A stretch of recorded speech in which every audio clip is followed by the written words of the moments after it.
So I love me a good scary movie. So it being Friday the 13th, the day I post this video, I want to mention a couple of exercises that could help you survive a horror film, right? And some different modifications for each exercise. So first things first, we need to consider a couple things if you want to survive. One, terrain. Where are you when it all hits the fan? And what type of terrain are you running on if you're running for your life, right? You want to survive. What's available to use as a weapon, perhaps? We're not going to discuss that one as much, though, because that's not necessarily straight exercise oriented. What are you wearing? Because I swear there are too many movies when the victims are wearing the worst clothing they could possibly be wearing for survival, or they're not wearing anything at all. So, and your fitness level. Now, there are definitely other pieces involved with this, but those are kind of some of the things that we're going to consider today.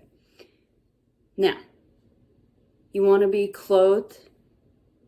Now, you want to be in clothing that's comfortable to move in, right? So, those of us who live in athleisure clothing, we got a kind of a leg up because you can move in those clothes and they're comfortable. So, just make sure that you have jeans or other clothing that's easy to move in. You know, some of those skinny jeans used to be so tight and so hard to move in that it would have hindered your ability to survive, y'all. But let's consider terrain real quick. Okay, so hiking and trail running can help you in case you're like out in the woods and this all happens, like if you're in one of the Friday the 13th movies or something similar, except for Jason X. That one's not in the woods. But hiking and trail running can make sure that you understand where your footing is, or you're comfortable with rocky terrain or big roots in your way because you've been walking on it, training on it at other times. So just running outside or hiking does help with that.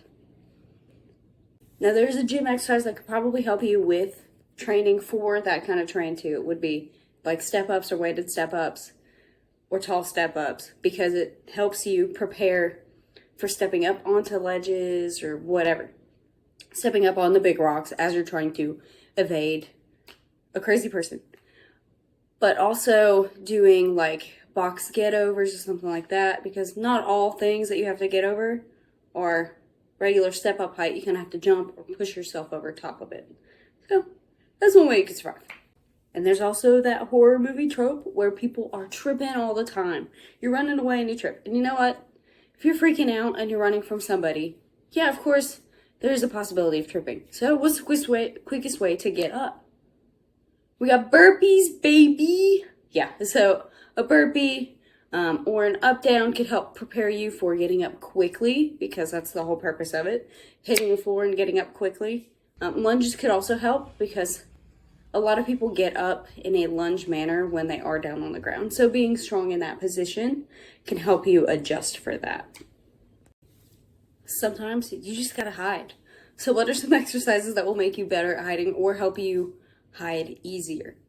Squats can help you hide, because you can squat down to hide underneath a desk, behind a bush, stuff like that can help you with that. Or bear crawls or army crawls. So like crawling through vents in some movies, like, okay, this isn't really Friday the 13th, but John McClane in Die Hard had to crawl through some vents. So being able to crawl, be strong in that movement can help you with, one, traversing when you are hiding, and two, getting into tighter hiding spots. Hopefully where you wouldn't be caught. So I don't necessarily recommend squaring up with someone like Michael Myers or Jason Voorhees, because Julius and Jason Takes Manhattan didn't have a very good outcome from trying to square up and box with Jason.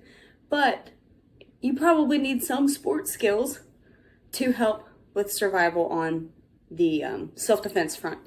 So we may focus on maybe hitting the batting cage, learning how to swing pretty well, or kettlebell swings can also help one move weight of an object at high speeds.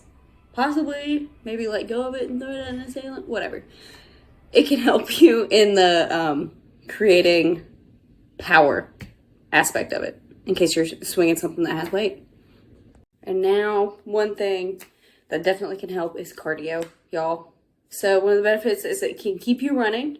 Distance running and even sprinting could help you, because you have to sprint when you're being chased, right? Because he's right behind you. And then when you don't see him, you need to widen that gap. So that's where the distance running comes in. The sprint helps you get away quicker, but then the distance running can help you widen the gap or keep your distance as you are trying to find safety, right? So I recommend maybe doing intervals of speed running mixed with some lower intensity, so you can set a groundwork for survival in a horror film. Let me know your favorite tip in the comments down below. If you like this video, please give us a like, subscribe, and hit that notification bell so you don't miss an upload. Do you think that you would survive a horror movie or a scary movie? Let me know in the comments as well. Drop a comment saying if you'd survive or not. Thanks for watching. Bye.